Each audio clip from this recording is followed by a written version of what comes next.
In Daviess County, two families are grieving tonight after two teenagers were killed during a shooting at a party early yesterday morning. 16-year-old Daviess Winstead and 18-year-old Jasper Brown were both killed tonight. The sheriff's office is still searching for a suspect.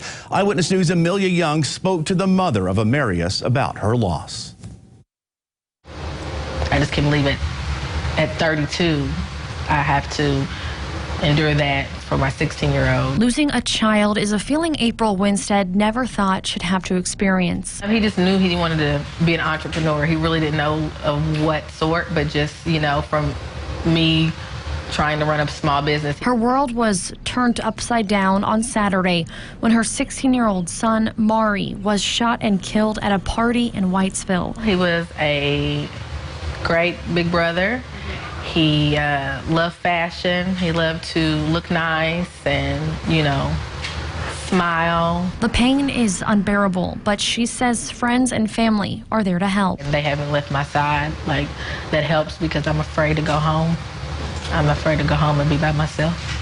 She sees this, though, as an opportunity to educate more people, more kids, about the dangers of gun violence. Tell his story, because he was so innocent, he was just at a party to have fun, he didn't have any issues with anybody there at the party or anything like that. So, he didn't deserve, to be killed, I don't want kids to think that they have to have guns to, prove a point. And with her forever now, memories and small reminders of her son.